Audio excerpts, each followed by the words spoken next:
Captain Jake Martinez stared at the screen in front of him. The bridge of HMS Discovery was quiet except for the soft hum of the ship's engines. His crew worked at their stations, checking readings and monitoring space around them.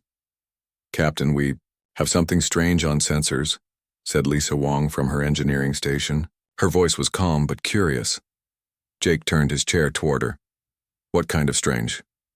"A ship, sir. It's about 2 hours away from us. But it's not moving at all. Just floating there." Carl Peterson looked up from his science station. "The readings are odd, Captain. The ship is big, much bigger than ours. But I'm getting some weird energy signatures from it." Jake stood up and walked over to the main viewing screen. Space looked empty and black as always, filled with distant stars. "Can you show it to me?"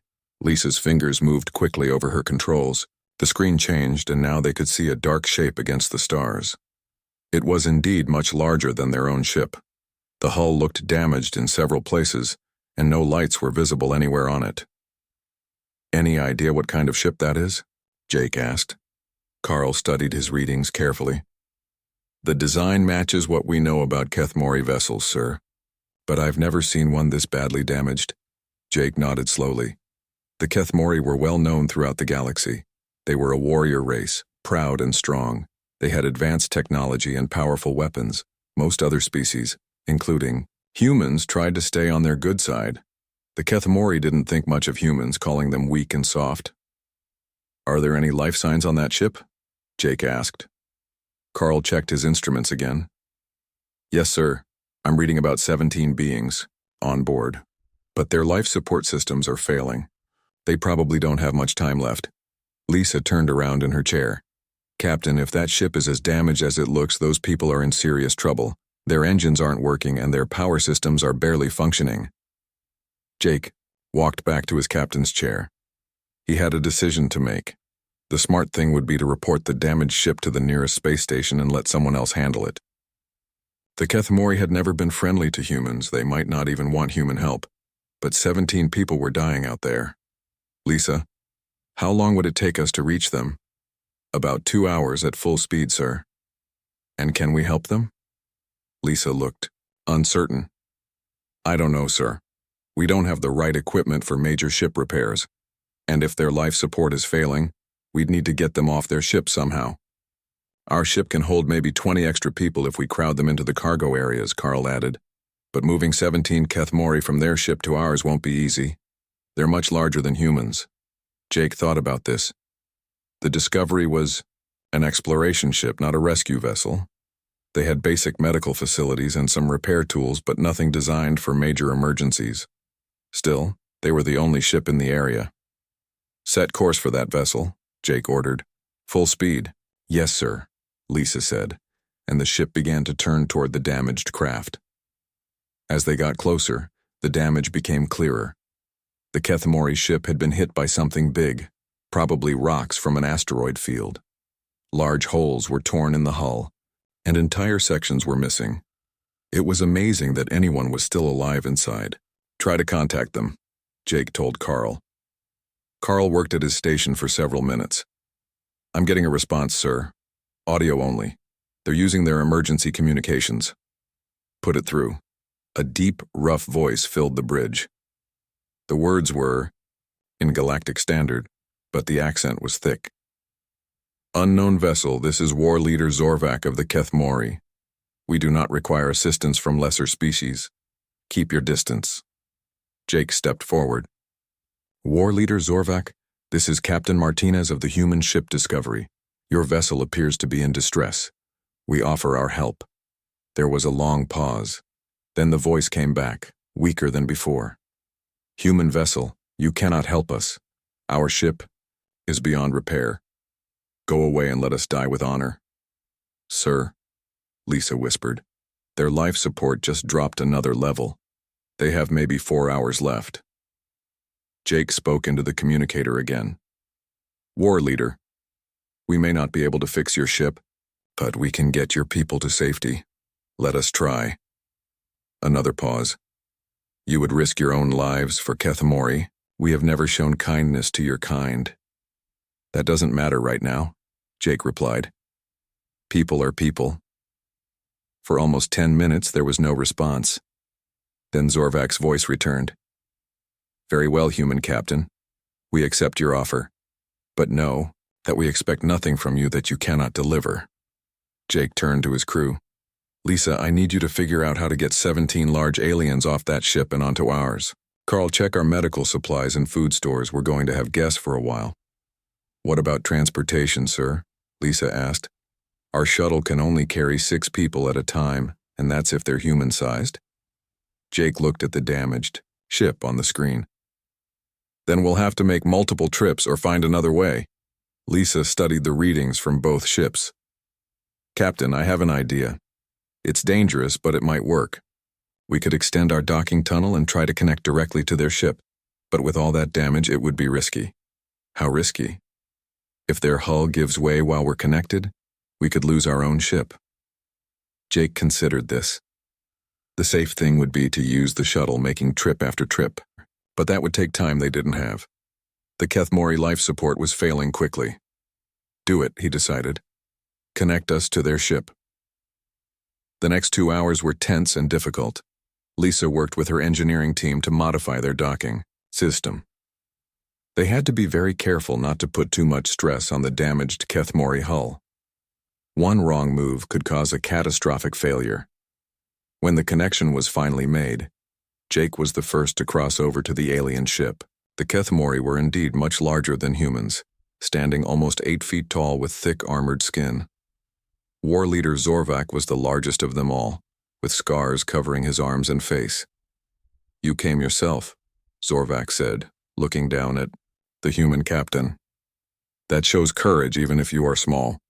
My people are working to get everyone safely to our ship, Jake replied. It will take some time. Zorvak nodded slowly.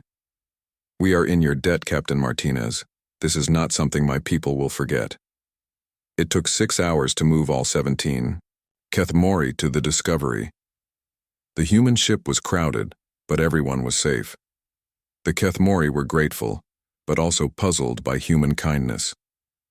On the final day before they reached the nearest space station, Zorvak came to find Jake in his quarters. The large alien carried something in his hands. Captain Martinez, Zorvak said formally, by the ancient laws of my people, I owe you a life debt. 17 life debts, in fact. He held out a small crystal pendant on a metal chain. This is a debt stone. Should your people ever need something, anything at all, you activate this stone. No matter what you ask, no matter how impossible it seems, the Kethmori will answer. We will give everything we have to fulfill our obligation to you. Jake took the pendant. It felt warm in his hands and seemed to glow with its own inner light. War leader, this isn't necessary. We were just helping fellow travelers. Zorvak shook his large head. That makes it even more significant, Captain. You helped us when you gained nothing from it. When humanity needs the impossible, call on us. We will deliver it. Jake fastened the chain around his neck. He had no idea that this simple act of kindness would one day change the fate of the entire galaxy. 20 years had passed since Jake Martinez first wore the debt stone around his neck. Now he was Admiral Martinez, sitting in a meeting room on Earth with the most important military leaders in human space. His hair was gray now, and lines showed around his eyes, but he still remembered that day when he helped the Kethmori. The meeting room was quiet and tense. Everyone looked worried. On the big screen at the front of the room, they could see pictures from the outer edge of the galaxy. Where there used to be star systems, now there was only empty space. The reports are confirmed, said General Pat Burns, head of Earth's Defense Forces. 3 entire civilizations are gone. The Zephyri, the Corallians, and the Mesh Collective, all of them completely destroyed. Admiral Martinez looked at the images. Whole solar systems had been stripped clean. Planets, moons, even the stars themselves were gone. Nothing remained but dark space. What exactly are we dealing with? Asked Commander Amy Foster, Martinez's aide. She was young and smart, one of the best tactical minds in the human fleet. General Burns pressed a button and the screen changed. Now it showed grainy video footage from a scout ship.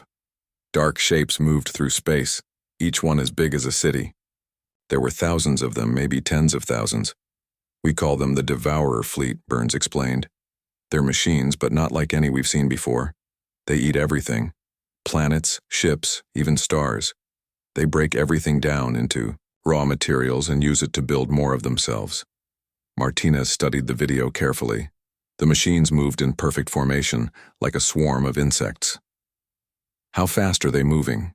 They're heading toward the inner galaxy at about 10% light speed. At that rate, they'll reach the outer human colonies in about 8 months. The room fell silent. 8 months was not much time to prepare for something like this. What does the Galactic Council say? Martinez asked. Commander Foster pulled up another screen showing a map of the galaxy. The Council met 3 times this week. The major powers are arguing about what to do. The Vexthari want to build a wall of force fields around the core worlds. The Luminari think we should just evacuate everyone from the outer systems. What about fighting them? The Council says it's impossible. The Devourer fleet is too big, too advanced. They've already destroyed civilizations that were much more powerful than any single Council member. Martinez looked at the map. The human colonies were scattered throughout the outer rim, right in the path of the approaching fleet. Millions of humans lived on those worlds, building new lives on distant planets. So the Council wants to abandon the outer rim, he asked. That's what they decided yesterday, Foster replied.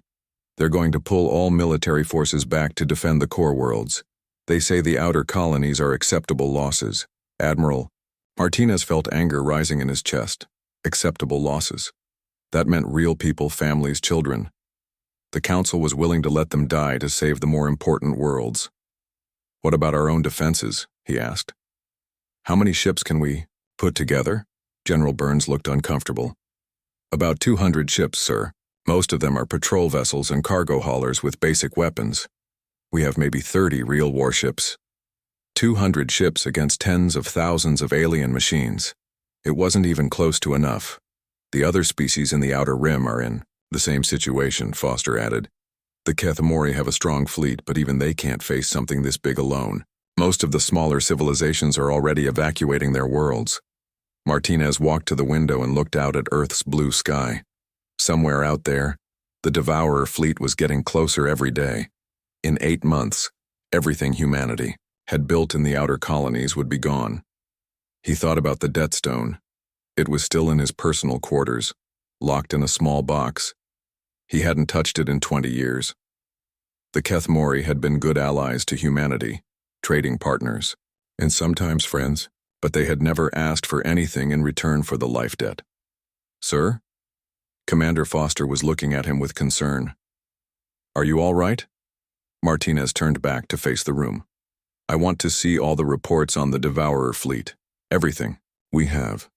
Also get me a list of every species we've helped over the past 20 years. Every trade agreement, every rescue mission, every time we've done a favor for someone else. General Burns looked confused. Sir, I'm not sure how that's relevant to our current situation. Maybe it's not, Martinez admitted. But I'm starting to think our only hope is to try something that nobody else has thought of. That evening, Martinez sat alone in his quarters. The box containing the Death Stone was on his desk. He had read through dozens of reports about the Devourer fleet. Every analysis said the same thing. They were unstoppable. No single civilization had the power to fight them. But maybe a single civilization wasn't what they needed. He opened the box and took out the crystal pendant. It still glowed with its own inner light, just as it had 20 years ago. Zorvak's words came back to him. When humanity needs the impossible, call on us. Was this impossible enough? Fighting an enemy that had destroyed 3 civilizations, with only 8 months to prepare and no support from the major galactic powers, Martinez fastened the chain around his neck. The crystal felt warm against his chest. Commander Foster had prepared the list he asked for. In 20 years, humanity had helped a lot of other species. They had rescued ships in distress, helped fight off pirate attacks, provided medical aid during plagues, and shared technology with developing worlds. Most of it seemed small at the time, just the right thing to do. But as Martinez read through the list, he began to see a pattern. Humanity had friends throughout the galaxy. Species that owed them favors, that remembered human kindness, that might be willing to help if asked. The question was whether those small favors could add up to something big enough to stop the Devourer fleet. Martinez looked at the crystal pendant. It pulsed gently with light as if it was waiting for something. "Commander Foster," he called over the intercom. "Yes, sir? I want you to arrange a meeting. Tomorrow morning. Invite every ambassador from every species we've helped in the past 20 years. Tell them it's urgent." "Sir, that's a lot of ambassadors. What should I tell them the meeting is about?" Martinez held the debt stone up to the light. "Tell them humanity needs a favor. A big one.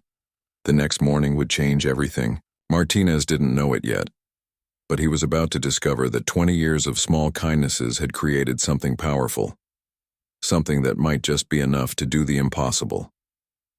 He placed the pendant back in its box, but didn't lock it, this time. Tomorrow he might need to use it. Outside his window, the stars looked peaceful and distant.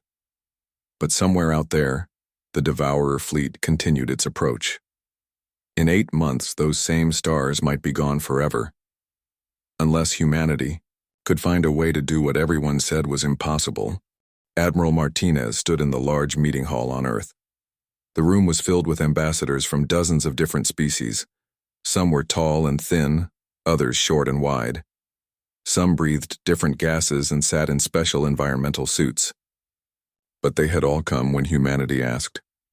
Commander Foster stood beside him with a long list in her hands. 43 species have sent representatives, sir. That's everyone we invited." Martinez nodded. He was nervous but determined. The debt stone hung around his neck, hidden under his uniform. He had activated it an hour ago, sending the signal to the Kethmori. Now he wondered if he had made the right choice. The ambassador from the Deltari species raised one of his 4 arms. "Admiral Martinez, we came because you said humanity needed help, but we have heard about the Devourer fleet. No one can fight them. Even the great powers of the Council are afraid." Martinez walked to the center of the room. "You're right, Ambassador Vecton. The Devourer fleet is stronger than any single civilization. That's exactly why I called you all here." The Silthani ambassador spoke next. Her voice was musical, like singing. "Admiral, we remember when your people helped us fight the plague that killed millions of our kind. We owe you much. But what you ask may be impossible. 20 years ago," Martinez began, "a human ship found a damaged Kethmori vessel. My people could have left them to die. Instead, we risked our lives to save theirs. Not because we expected anything in return, but because it was the right thing to do." He looked around the room at all the different faces. "Since then, humanity has tried to help wherever we could. We saved Deltari trade ships from pirates. We shared medical knowledge with the Silthani. We helped the Zorax rebuild after their civil war. We protected Ithani colonies from asteroid impacts." The Zorax representative stood up. He was a large, bear-like creature with thick fur. "This is true, Admiral. Humans have been good friends to many of us. But friendship cannot stop the Devourer fleet." Martinez smiled sadly. "You're probably right. But I learned something today that changes everything." The doors to the meeting hall opened. Every head turned to see who was entering. A group of tall, armored figures walked in. They were Kethmori warriors, led by an elderly but still powerful alien. It was Zorvak, the same war leader Martinez had saved 20 years ago. The room became very quiet. The Kethmori were respected and feared throughout the galaxy. Their military was one of the strongest, and they rarely made alliances with anyone. Zorvak walked directly to Admiral Martinez. "Human friend," he said in his deep voice, "you activated the debt stone. You called for help. We have come." Martinez felt surprised by what happened next. Zorvak knelt down on one knee in front of him. The other Kethmori warriors did the same thing. Every ambassador in the room stared in shock. "War leader Zorvak," Martinez said quietly. "Please stand up. You don't need to kneel." Zorvak looked up at him. "Admiral Martinez, you do not understand what you have done. The debt stone was not just a promise from me. It was a promise from all Kethmori people. You have called in a life debt that binds our entire civilization. He stood up slowly. Every Kethmori ship, every warrior, every weapon we possess is now under your command. We will fight the Devourer fleet if you ask us to. We will die if necessary. This is our law, our honor. The ambassador from the Vexthari crystal people made a sound like breaking glass. This is impossible. The Kethmori bow to no one. They are proud beyond measure. Zorvak turned to face the other ambassadors. The Kethmori bow to those who earn our respect. 20 years ago, humans risked everything to save 17 of our people. They asked for nothing in return. Today, they ask for help to save the galaxy, we answer. Martinez felt overwhelmed. He had hoped the Kethmori would help, but this was far more than he expected. War leader, I'm grateful, but even your entire fleet won't be enough to stop the Devourers. That is true, Zorvak agreed. But we are not the only ones who remember human kindness. As if his words were a signal, other ambassadors began to stand up. The Deltari representative stepped forward first. The Deltari Trading Alliance owes humanity for protecting our cargo routes. Ambassador Vecton announced.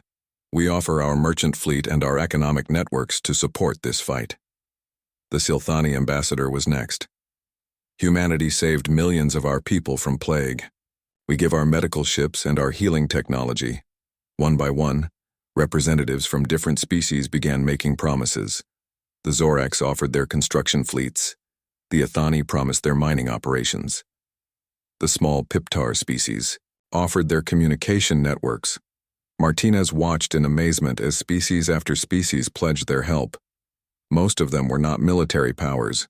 Their individual contributions might seem small. But together they were offering resources that no single civilization could match. Commander Foster whispered to him, Sir, this is incredible. We're getting offers of support from species across half the galaxy. But Martinez noticed that not everyone was volunteering. Some ambassadors looked uncomfortable or afraid. The representative from the Helix Consortium, a group of wealthy trading worlds, remained seated. Ambassador Trell, Martinez addressed him directly. Your people have benefited from human protection many times.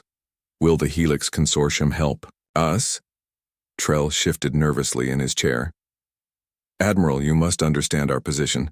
The Devourer fleet is unstoppable. If we oppose them, they will destroy us too. It is better to hide and hope they pass us by. Several other ambassadors nodded, in agreement.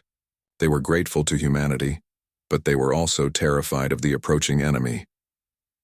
Zorvak stepped forward again. Ambassador Trell, let me explain something to you. The Devourer fleet does not leave survivors. They consume everything in their path. There is nowhere to hide from them.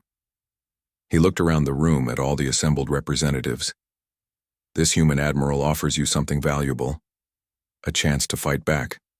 A chance to stand together instead of dying alone. The Silthani ambassador began to sing softly. It was a war song, Martinez realized. Other species began to make their own sounds of agreement. But how can we possibly win? Asked the Piptar representative. The Devourers have destroyed civilizations much stronger than ours. Martinez took out the Death Stone and held it up so everyone could see it. Because they've never faced anything like this before. They've fought individual civilizations, separate fleets, isolated worlds. They've never faced a united galaxy. He looked at each ambassador in turn. The major powers of the Council are afraid to fight. They want to build walls and hope for the best. But we're going to do something different. We're going to prove that cooperation is stronger than any weapon. Zorvak placed a heavy hand on Martinez's shoulder. The Kethmori fleet will be ready in 2 weeks. What are your orders, Admiral? Martinez felt the weight of responsibility. Dozens of species were looking to him for leadership. Millions of lives depended on what happened next. We're going to do the impossible, he said simply. We're going to stop the Devourer fleet. Not with superior firepower, but with something they can't understand or adapt to. We're going to fight as one united force. The room erupted in discussion as ambassadors began talking among themselves. Plans were being made, resources were being promised, and hope was beginning to grow. Commander Foster looked at Martinez with admiration. "Sir, do you really think this can work?" Martinez touched the debt stone under his uniform. "Commander, 2 hours ago I thought we had no chance at all. Now we have the combined resources of over 40 civilizations. If that's not enough to do the impossible, then nothing is." Outside the meeting hall, preparation for the greatest battle in Galactic history was about to begin. 3 weeks had passed since the great meeting on Earth. Admiral Martinez stood in the command center of a space station called Unity Base. It was built quickly using Zorak's construction technology and Kethmori engineering. The station floated, in empty space between the galaxy's outer rim and the approaching Devourer fleet. Around him, beings from 40 different species worked together at control stations. Martinez had never seen anything like it. Tall Kethmori warriors worked next to small Piptar technicians. Silthani healers shared data with Deltari traders. It should have been chaos, but somehow it worked. Commander Foster walked up to him, carrying a data pad. "Sir, Colonel Dan Hayes is ready to present the battle plan. He's been working with the Kethmori strategist Morvek for the past week." Martinez nodded. "Send them in." Colonel Hayes entered the room with a large Kethmori. Beside him, Hayes was one of humanity's best tactical minds, young and creative. Morvek was old and experienced, covered in battle scars. They made an unlikely pair, but they had been working together constantly. "Admiral," Hayes began, "we've developed a strategy. It's unlike anything that's been tried before." "Show me," Martinez said. Hayes activated a holographic display in the center of the room. It showed the galaxy with the Devourer fleet as a dark cloud moving toward the core worlds. "Every analysis says we can't beat them in a straight fight. They have too many ships, too much firepower." Morvek spoke next, his voice like grinding stone. "Traditional warfare will not work. The Devourers adapt too quickly. They learn from each battle and become stronger." "So what do you propose?" Martinez asked.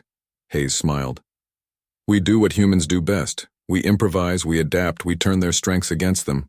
The hologram changed to show the Devourer fleet in detail. Thousands of dark ships moved in perfect formation. Dr. Nina Clark has been studying the captured data from their previous attacks. She found something interesting. A new voice joined the conversation. Dr. Clark walked into the room carrying several data pads. She was a xenobiologist who specialized in studying alien minds and behaviors.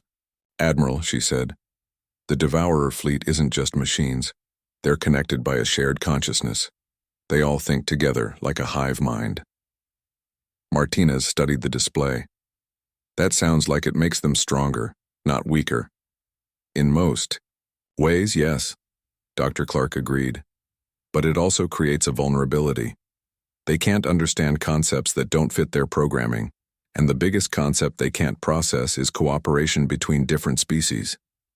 Hayes pointed to different parts of the hologram.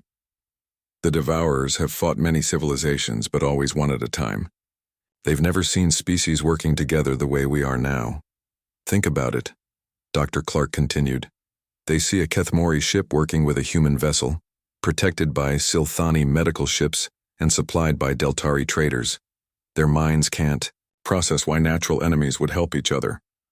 Morvek's eyes gleamed with understanding. "You want to use their confusion against them." "Exactly," Hayes said. "But that's just the first part of the plan." The hologram changed again, showing 3 phases of battle. Phase 1, we use infiltration. Captain Rex Turner has volunteered for a dangerous mission. Using Kethmori biotechnology, he'll try to get inside their communication network. Martinez knew Turner.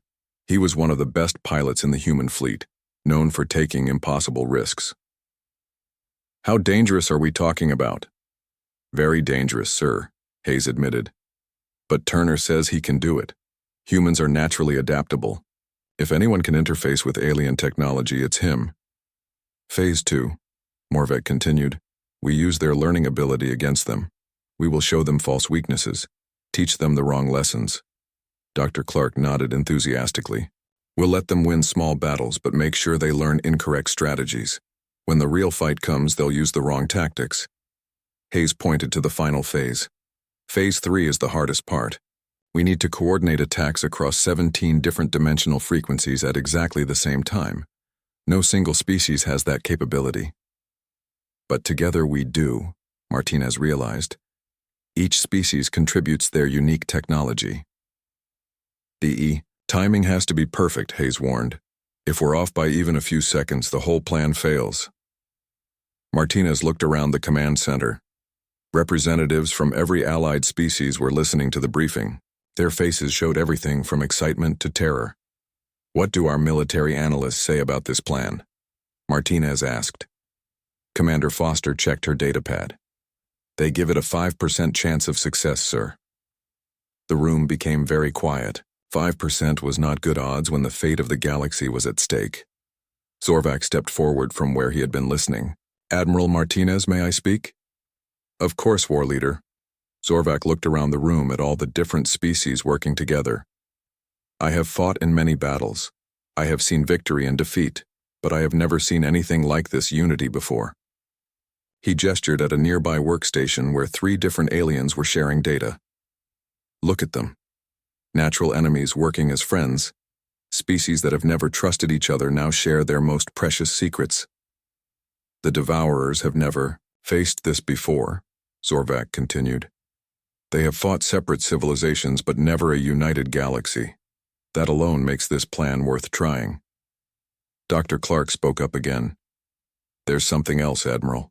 The psychological effect on the Devourer hive mind could be enormous. Seeing impossible cooperation might cause system errors in their thinking. Hayes nodded. If we can create enough confusion in their network, even for a few minutes, it might give us the opening we need. Martinez thought about everything he had heard. The plan was complex, risky, and depended on perfect timing from dozens of different species. Most military experts would call it impossible. But impossible was exactly what they had promised to deliver. How long do we have to prepare? He asked.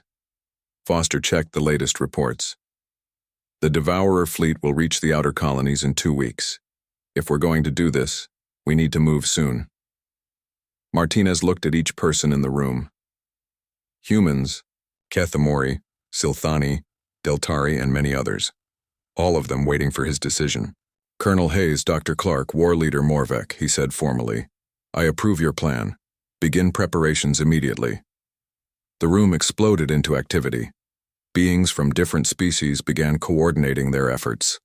Ship movements were planned, technology was shared, and communication networks were established.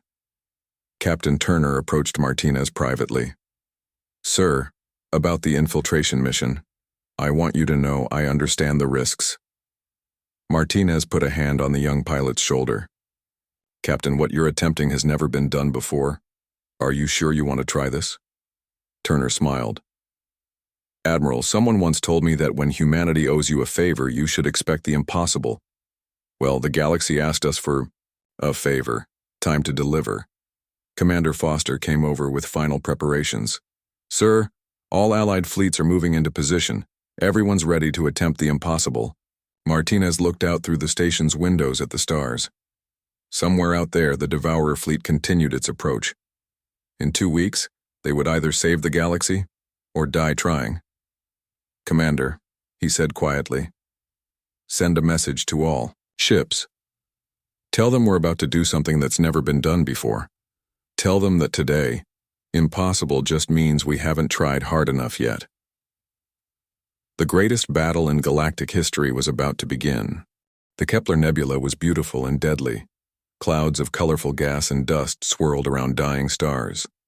In the middle of this cosmic storm, the Devourer fleet had stopped to feed. They were consuming the last star system in the nebula, breaking down planets and moons into raw materials. Admiral Martinez stood on the bridge of the command ship called Hope's Edge. The ship was unlike anything ever built before. Human engineering was combined with Kethmori armor, Silthani healing systems, and technology from dozens of other species. Around him, crew members from 40 different civilizations worked at their stations. All fleets report ready, Admiral, Commander Foster announced. 1,700 ships from 37 species are in position. Martinez looked at the display screen showing the Devourer fleet. There were still thousands of enemy ships, dark and menacing against the colorful nebula. But for the first time, they didn't seem unstoppable. "Captain Turner, are you ready for the infiltration?" Martinez asked into his communicator. Turner's voice came back from his special fighter ship. "Ready as I'll ever be, sir. The Keth-Mori biomodifications are working perfectly. I feel like I can interface with any technology now." "Remember, Captain, you only get one chance at this. Once you're inside their network, you have to move fast." "Understood, sir. Beginning approach now." On the main screen, they could see Turner's small ship moving toward the edge of the Devourer fleet. It was modified with stealth technology from 5 different species. To the enemy sensors, it should look like space debris. Dr. Clark stood at her science station, monitoring the enemy communications. "Admiral, the Devourer hive mind is focused on consuming the star system. They're not paying attention to small objects." "Perfect," Martinez said. "That's exactly what we need." War Leader Zorvac approached from his tactical station. "Admiral, our allied fleet is spread across the entire nebula. When you give the word, we can attack from 17 different directions at once." Martinez nodded. "Remember, War Leader, the first attacks are just to confuse them. We need to make them think they're learning our strategies." "My warriors understand," Zorvac replied. "We will appear to be defeated, but only to teach them the wrong lessons." Colonel Hayes looked up from his planning station. "Sir, all species have confirmed they're ready for Phase 3. The simultaneous attack across multiple dimensions has never been attempted before." "That's why it might work," Martinez said. "The Devourers have never seen anything like unified galactic cooperation." "Captain," Turner's voice crackled over the communicator. "Admiral, I'm approaching the outer edge of their fleet. The stealth systems are holding. They don't see me yet." Martinez watched the screen as Turner's tiny ship moved between massive Devourer vessels. Each enemy ship was the size of a city, covered in weapons and armor. Turner looked like an insect, flying between giants. "Beginning interface attempt now," Turner reported. "The biomodifications are working. I can feel their network trying to connect with me." Dr. Clark's readings went wild. "Admiral, Turner is actually linking with their hive mind. His human adaptability is letting him interface with their systems in ways they never expected." "Turner, can you access their command structure?" Martinez asked. "Yes, sir, it's incredible in here. They think in perfect unity, but that also makes them predictable. I'm mapping their command pathways now." For 10 tense minutes, Turner worked inside the enemy network. Meanwhile, the Devourer fleet continued consuming the star system, unaware that a human was walking through their thoughts. "Got it," Turner announced. "I found their central command node. But Admiral, you need to start Phase 2 now. They're beginning to notice something unusual in their network." Martinez turned to Zorvac. "War Leader, begin the false attacks. Make it look good, but let them win." "With pleasure," Zorvac growled. The first phase of fake battles began. Keth-Mori ships attacked in traditional formations, fighting bravely but using predictable tactics. The Devourers responded exactly as expected, learning and adapting to counter the standard strategies. "They're taking the bait," Dr. Clark reported. "The hive mind is cataloging our apparent weaknesses and developing countermeasures." Martinez watched as several Allied ships pretended to be destroyed, their crews safely evacuating beforehand. It looked like the Devourers were winning easily. "Turner, how are you doing in there?" "Still connected, sir. But they're starting to trace the intrusion. I can maybe hold on for another few minutes." The false battles continued for an hour. Each time the Allied forces used different fake strategies, and each time the Devourers learned the wrong lessons. They were becoming confident that they understood how galactic species fought. "Admiral," Hayes called out, "all fleets report. Ready for Phase 3. Every species is in position for the coordinated strike."